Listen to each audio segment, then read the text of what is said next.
Emma Baker stared at her phone, her hands trembling as she typed the desperate message. James, I hate to ask again, but I need $40 for Lily's formula. I get paid Friday, I swear I'll pay you back. She hit send before she could change her mind, then slumped against her threadbare couch, exhaustion washing over her. The baby monitor crackled with the soft sounds of her 6-month-old daughter's breathing. Emma had exactly $2. 13 in her checking account, no formula, and had already watered down the last bottle more than she should have. The text was humiliating, but her pride meant nothing compared to her daughter's hunger. 3 miles away, in the penthouse office of Meridian Technologies, Alexander Reed's phone buzzed. The 42-year-old CEO glanced at the notification, expecting another update from his executive team about the pending merger. Instead, he found himself staring at a message clearly not meant for him. Alexander frowned, running a hand through his salt and pepper hair. He rarely used this personal number, a select few even had it. This was obviously a wrong number, yet something about the raw desperation in those few lines made him pause before dismissing it. Emma's phone pinged with a response that made her heart stop. I think you have the wrong number. I'm not James. Horror washed over her as she checked the number. She had mistyped the last digit of her brother's new phone number. I'm so sorry, she typed back quickly. Please ignore that. Wrong number. She tossed her phone aside, mortification burning through her exhaustion. Another failure in a long string of them. Alexander couldn't explain why he didn't simply acknowledge her apology and move on. Perhaps it was the mention of a baby, or maybe it was just the welcome distraction from the cutthroat negotiations that had consumed his life for months. Is your baby going to be okay? He typed, surprising himself. When Emma saw the response, she blinked in confusion.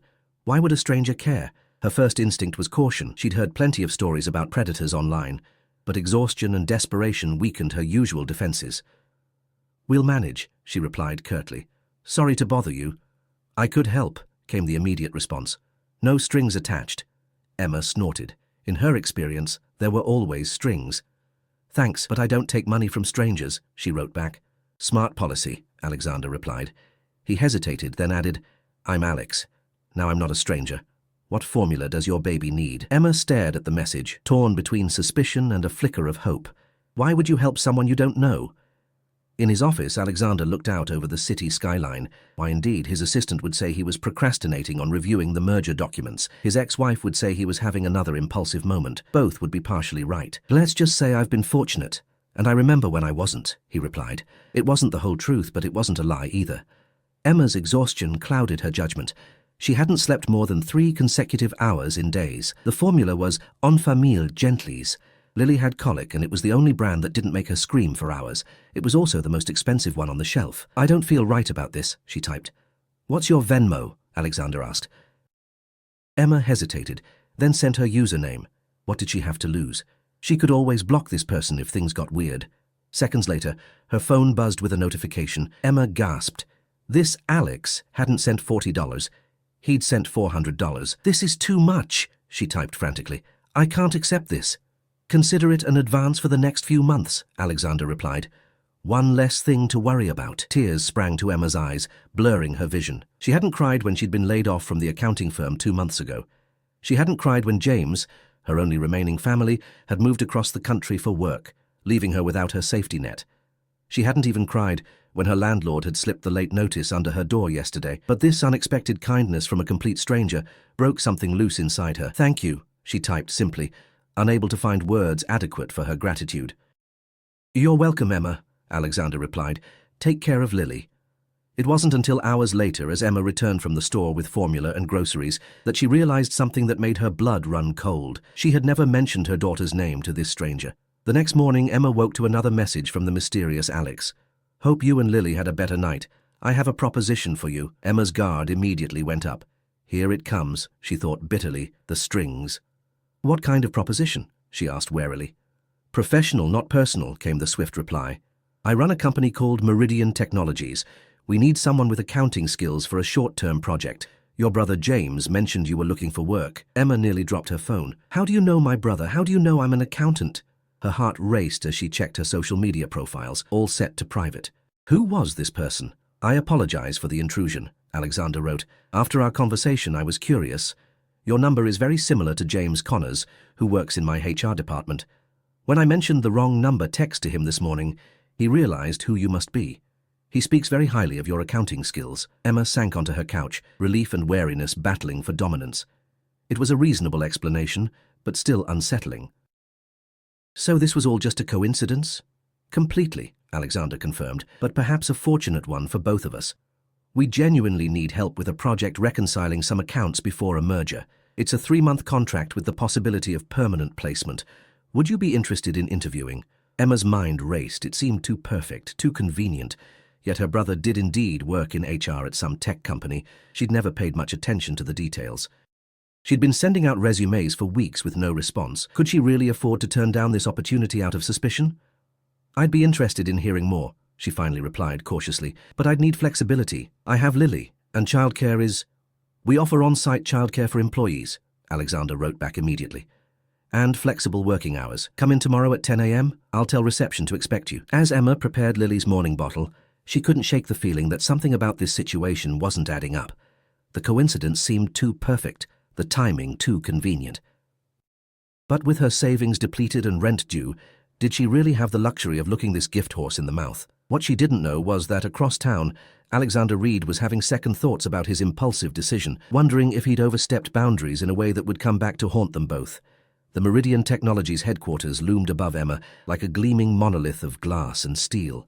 She adjusted Lily's carrier on her arm, straightened her only professional blazer, thrifted but still presentable, and pushed through the revolving doors. The security guard at the front desk smiled as she approached. "Emma Baker?" he asked before she could speak. At her surprised nod, he continued, "Mr. Reed's office is on the top floor. Martha will meet you at the elevator." The smooth efficiency with which she was escorted through the building only heightened Emma's sense of unreality. This wasn't how job interviews usually went, especially not for temporary accounting positions.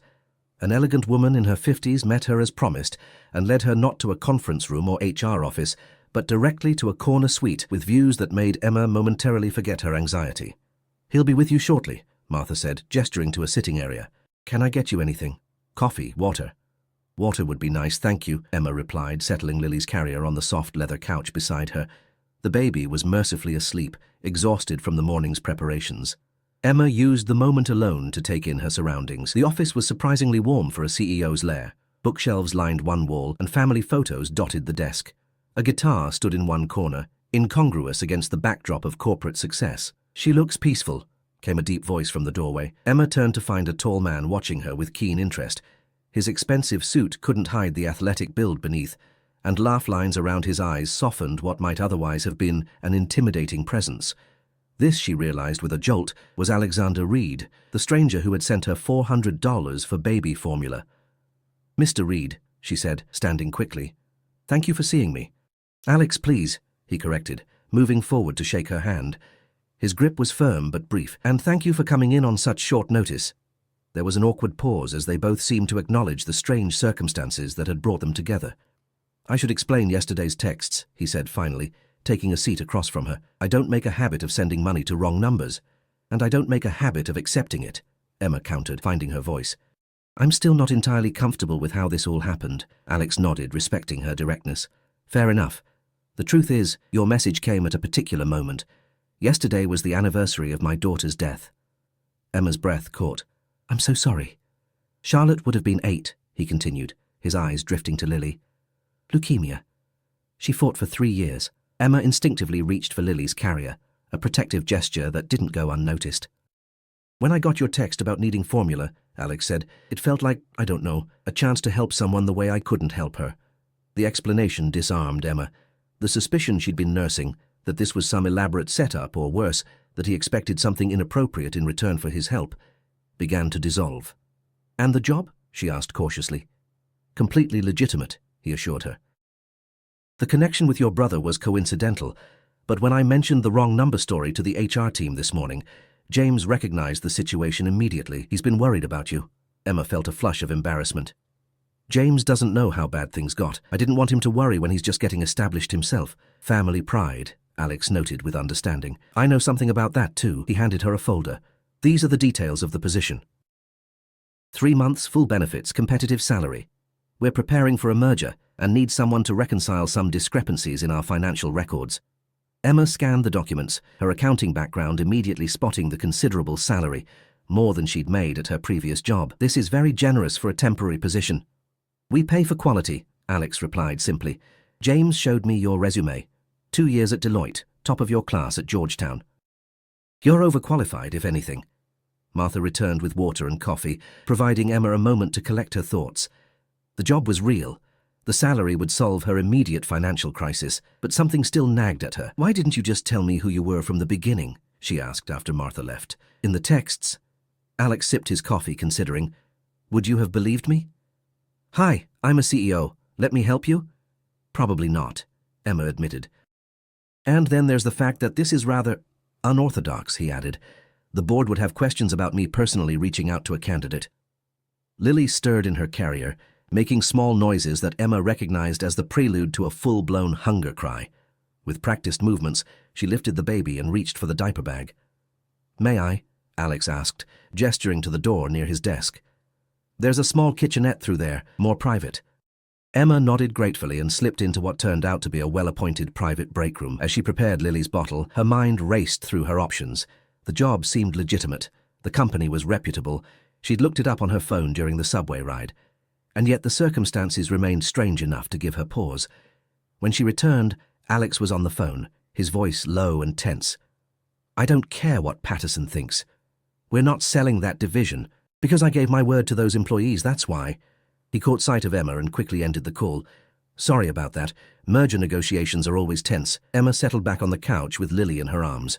It sounds complicated. Business usually is, he replied, watching as she fed the baby. You're good with her. I had to be, Emma said softly. Her father left when he found out I was pregnant. It's just been us. Alex's expression darkened momentarily. His loss, he said simply. The conversation shifted to the specifics of the job, hours, responsibilities, the project timeline. Emma found herself relaxing as they discussed familiar accounting territory. This, at least, made sense to her. One last thing, Alex said as their meeting drew to a close. The on-site daycare is excellent, but it currently has a waiting list. Until a spot opens for Lily, would you be comfortable working from my private office suite? There's a small conference room you could use, and Lily would be welcome. The offer took Emma by surprise. That's unusually accommodating. I told you we need your skills, Alex replied, though something in his expression suggested there was more to it. And the work needs to be kept confidential given the sensitive nature of the merger. As if on cue, Martha appeared at the door. Mr. Reed, your 10:30 is waiting. Alex stood, extending his hand again. So, Emma Baker, do we have a deal? Emma hesitated only briefly before taking his hand. Yes, thank you for the opportunity. Perfect. Martha will help you with the paperwork. You can start Monday. He paused at the door. And Emma, the $400 was a gift, not an advance. No need to pay it back. Before she could protest, he was gone, leaving Emma with the distinct impression that her life had just changed course in ways she couldn't yet imagine. What she didn't see was Alex stopping in the hallway, removing a photo from his wallet, a woman holding a baby girl, and staring at it with a complex mixture of emotions before tucking it away and straightening his shoulders to meet his next appointment. 3 weeks into her contract at Meridian Technologies, Emma had settled into a routine that still felt surreal. Each morning, she and Lily would take the elevator to the top floor, where Martha would greet them with a warm smile and often a cup of coffee for Emma. The small conference room adjacent to Alex's office had been transformed into a functional workspace, complete with a portable crib for Lily's naps.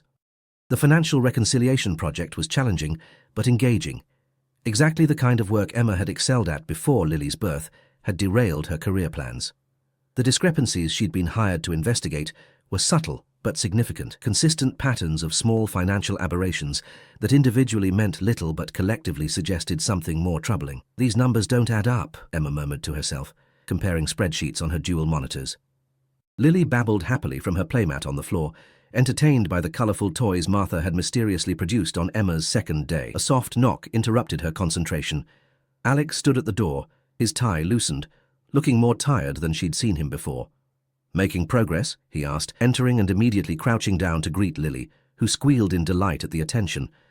The baby had grown inexplicably attached to Alex, reaching for him whenever he appeared. Some, Emma replied, watching their interaction with a mixture of warmth and caution, but I've found something concerning in the Thompson acquisition accounts. Alex's focus shifted immediately. Show me. Emma pulled up the relevant files, explaining the pattern she'd discovered.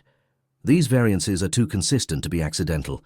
Someone's been systematically siphoning small amounts from multiple accounts, then covering their tracks with adjusted entries. Alex's expression darkened as he studied the screen. How much are we talking about? About 3 million over the past 18 months, Emma said quietly. You're sure? It's why you hired me, isn't it? She countered. To find exactly this kind of thing? A flicker of something. Guilt? Concern? Crossed Alex's face. Yes, of course. He straightened, running a hand through his hair. I need you to prepare a complete report. Don't share this with anyone else yet, not even James. Not even your CFO? Emma asked, surprised. Alex's jaw tightened. Especially not Vince, not until we know more. After he left, Emma sat back, troubled by the exchange. Why would the CEO want to keep potential embezzlement from his chief financial officer? Unless… No, she muttered to herself. Don't go creating conspiracies. But the seed of doubt had been planted. That evening, after putting Lily to bed in their now considerably more comfortable apartment, thanks to her Meridian salary, Emma began her own investigation. By midnight, she had compiled a disturbing timeline.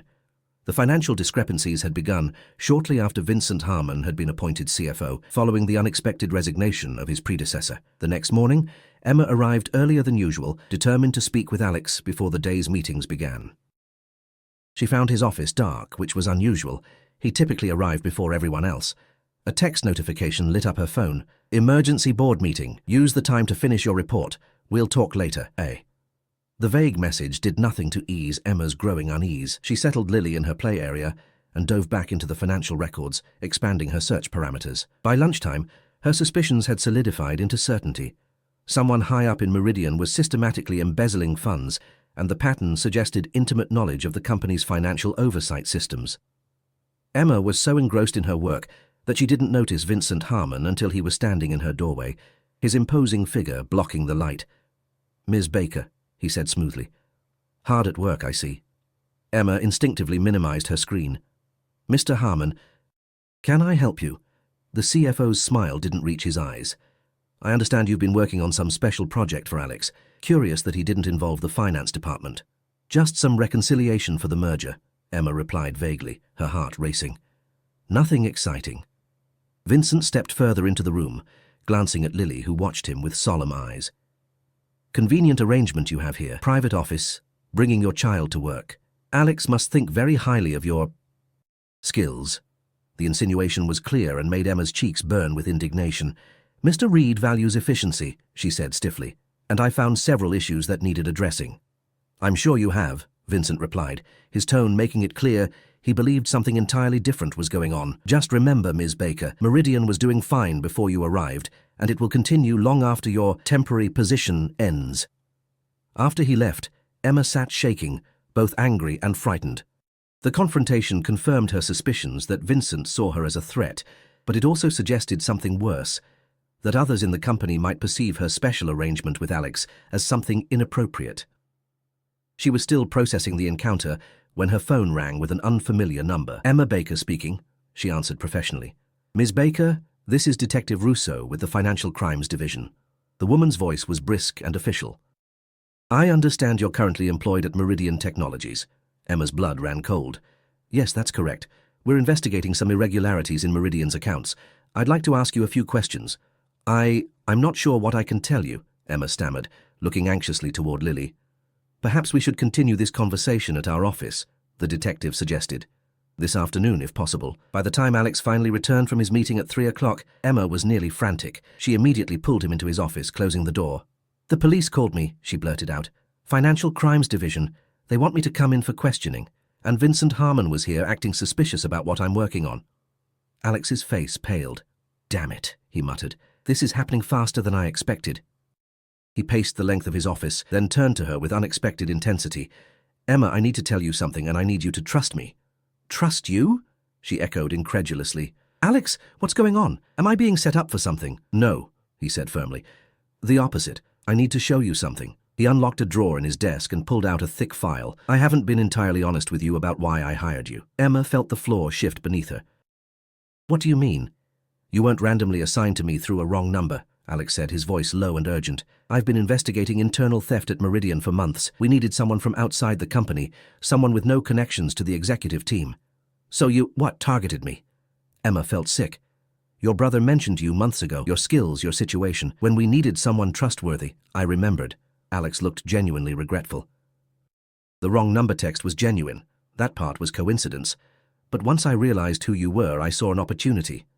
You manipulated me, Emma whispered, thinking of Lily, of how vulnerable they had been. You used my financial situation, my desperation, to give you a legitimate job that you're excellent at, Alex countered.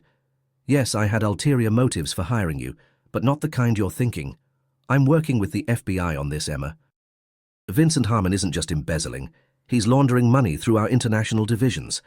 Emma sank into a chair, her mind racing. The detective who called is legitimate, Alex confirmed. But you need to be careful what you tell her. We don't know who else might be involved. Before Emma could respond, Martha burst into the office without knocking, something she'd never done before. Alex, she said, her usual composure shattered. They're here, board security and the police. They're saying, she faltered, looking at Emma with confusion. Saying what, Martha? Alex prompted, already moving toward Emma and Lily. They're saying you've been embezzling funds. They have a warrant for your arrest and they specifically mentioned Ms. Baker as an accomplice. Emma clutched Lily to her chest, a cold wave of terror washing over her. This can't be happening. Alex's face hardened as he made a swift decision. Martha, use the private elevator. Get Emma and Lily out of the building now. Take them to the safe house. The safe house? Emma repeated, feeling as though she'd stumbled into some bizarre thriller movie. Alex, I can't just… Emma, he interrupted, gripping her shoulders and looking directly into her eyes. Listen to me carefully. Vincent knows you found evidence against him. He's trying to frame us both. If you stay here, they'll separate you from Lily while you're being questioned. The thought of being separated from her daughter was enough to galvanize Emma into action. She quickly gathered Lily's things, while Martha collected the files from Emma's desk. What about you? Emma asked Alex as they moved toward a hidden door behind his bookcase. I'll handle this, he said grimly. I have allies on the board. Just stay safe until I contact you. He hesitated, then added more softly, I'm sorry for not being completely honest. But I swear everything else, the way I feel about you and Lily, that's been real. Before Emma could process his words, Martha was guiding her through the hidden passage to a private elevator, leaving Alex to face the approaching storm alone. The safe house turned out to be a modest but comfortable apartment in a secure building across town. Emma paced the living room, Lily finally asleep in the portable crib Martha had somehow procured along with diapers, formula, and other essentials. You seem very prepared for this, Emma observed, watching the older woman efficiently arrange supplies in the kitchen. Martha's normally pleasant expression was serious. Alex has always been careful. When the discrepancies first appeared 6 months ago, he knew something was wrong. So all of this was planned? Emma asked, struggling to reconcile her feelings of betrayal with the evidence that Alex had been working to expose corruption, not perpetrate it. Not all of it, Martha replied, her expression softening. Finding you was genuine coincidence, but Alex recognized an opportunity when he saw it, someone with the skills we needed, with no connections to Vincent's network. But why not just go to the authorities from the beginning? He did, Martha said, but Vincent has powerful friends. The first investigation was quietly closed due to lack of evidence. She handed Emma a cup of tea. Alex needed irrefutable proof before moving forward again, which I found, Emma realized. Which you found, Martha confirmed. Emma sank onto the couch, overwhelmed. And now, I'm hiding in a safe house like some character in a thriller, while Alex is possibly being arrested for crimes he didn't commit. Alex can take care of himself, Martha assured her, though worry lines creased her forehead. He's been preparing for this confrontation for months. Hours passed with no word. Emma tried to distract herself by reviewing the files Martha had saved, looking for anything that might help Alex's case. Around midnight, her phone buzzed with a message from an unknown number. Are you safe? Yes, she typed back cautiously. Is this a… It's me, came the reply. Had to ditch my regular phone. Police took my devices but released me for now. Vincent's playing this carefully, making it look like he's the one who discovered the embezzlement. What happens now? Emma asked. Now we use what you found. My contact at the FBI is meeting us tomorrow, 10 a.m. Emma stared at the message. Us? If you're willing. You found the evidence. You can explain it better than anyone. Emma glanced at Lily, sleeping peacefully, unaware of the chaos surrounding them. By agreeing to meet with the FBI, she'd be stepping directly into a dangerous situation, potentially making herself a target. The sensible thing would be to take Lily and disappear. She had enough money saved now to start fresh somewhere, but running would mean Vincent Harmon and his accomplices might escape justice. It would mean abandoning Alex after he'd put himself at risk trying to do the right thing. Despite his deception about how they met, everything else, the job, the accommodations for Lily, the respect for her work, had been genuine. I'll be there, she replied. The next morning, after Martha arrived to watch Lily, Emma met Alex at a nondescript office building downtown. He looked exhausted, but managed a relieved smile when he saw her. "You came," he said simply. "I almost didn't," Emma admitted. "Part of me still thinks this is crazy." "It is crazy," Alex agreed, guiding her inside with a gentle hand at her back. "But it's also necessary." The FBI agent, a sharp-eyed woman named Keller, listened intently as Emma walked through her findings, explaining in detail how the embezzlement scheme worked and how it had been disguised. "This is exactly what we needed," Agent Keller said when Emma finished. "Clear evidence of both embezzlement and money laundering." She turned to Alex. "The board meeting scheduled for this afternoon. Vincent will be there?" Alex nodded. "Along with the board members who've been protecting him." "They're planning to formally accuse me and vote me out." "Perfect," Keller smiled thinly. "We'll be ready." The plan was straightforward but risky. Alex would attend the board meeting as expected. Emma would wait with the FBI team in an adjacent room, ready to present her evidence once Vincent made his accusations. The timing would be crucial. They needed Vincent to explicitly lie to the board with federal agents present. As they prepared to leave for Meridian Technologies, Alex pulled Emma aside. "If this goes wrong," he said quietly, "Martha has instructions to get you and Lily out of the country. There's an account set up in your name with enough to start over." Emma stared at him, stunned by the extent of his contingency planning. "It won't come to that," she said, with more confidence than she felt. "Just in case," Alex insisted, pressing a small envelope into her hand. "And Emma, thank you for trusting me even after everything." The board meeting began precisely at 3 o'clock. Emma watched through a monitor in the next room as Vincent Harmon stood to address the gathered executives, his face a mask of regretful duty. "It pains me to present these findings," he began, distributing folders to each board member. "But the evidence is clear. Alexander Reed, with the assistance of an outside accomplice named Emma Baker, has been systematically diverting company funds to offshore accounts." Emma felt sick hearing her name spoken with such calculated malice. On screen, Alex remained impressively calm. "That's a serious accusation, Vince," he said evenly. "I assume you have proof." "The proof is in front of you," Vincent replied smoothly. "Financial records don't lie." "No, they don't," Alex agreed, "which is why I'd like to introduce some additional evidence." He nodded toward the door, the signal they'd arranged. Agent Keller opened the door, and Emma entered the boardroom with 2 FBI agents flanking her. The shock on Vincent's face was momentarily satisfying before it transformed into calculated composure. "Ms. Baker," he said coldly, "how convenient." "Here to defend your benefactor." "Actually," Emma replied, "I'm here to explain how you've been stealing from Meridian for the past 18 months. For the next 30 minutes, Emma walked the board through her findings, methodically dismantling Vincent's false narrative while the FBI agents distributed her report. She explained how Vincent had created a sophisticated system of small diversions, hidden accounting adjustments, and falsified reconciliations to mask the theft of millions. "The pattern begins precisely 3 weeks after Mr. Harmon became CFO," Emma concluded, "and the money trail leads directly to shell companies where he's the beneficial owner." Vincent's face had grown increasingly pale as she spoke. When she finished, he glanced toward the door, clearly calculating his chances of escape. "Don't," Agent Keller warned, noting his gaze. "The building is secured." What happened next occurred so quickly that Emma would later struggle to recall the sequence. Vincent lunged across the table toward her, something metallic flashing in his hand. Alex moved without hesitation, placing himself between them. There was a moment of chaotic struggle, shouts from the agents, and then Vincent was on the floor, restrained. "Alex!" Emma cried, seeing blood spreading across his shirt. "It's just a scratch," he assured her, though his grimace belied his words. "Though I might need a new shirt for the rest of this meeting."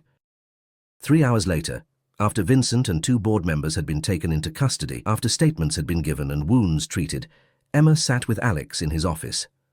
Martha had brought Lily, who was contentedly exploring a new stuffed elephant while the adults processed the day's events.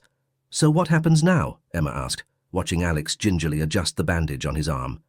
"Professionally, damage control. The company will survive this, though the merger might be delayed." He hesitated. "Personally, that depends on you." "On me?" Alex met her gaze directly. "Your contract has 2 months left, but I'd like to offer you a permanent position, head of internal audit, reporting directly to the board for independence." Emma blinked in surprise. "That's a significant promotion." "You've more than earned it," Alex said sincerely. "You saw what experienced executives missed or chose to ignore. Meridian needs someone with your integrity." Emma looked at Lily, now falling asleep, clutching her elephant. "And the accommodations for Lily?" A spot has officially opened in the company daycare, Alex replied with a small smile. Though she's welcome in my office any time. He paused, choosing his next words carefully. Emma, I know how this started wasn't ideal. I manipulated circumstances to get you here, and I'm sorry for that. But everything since, getting to know you, watching you with Lily, seeing your brilliance in action, that's been the most real thing in my life since I lost Charlotte. Emma felt a flutter in her chest that had nothing to do with the day's adrenaline. I need time to think, she said honestly. This has been a lot. Of course, Alex agreed immediately. Take all the time you need. 6 months later, Meridian Technologies held its annual holiday party.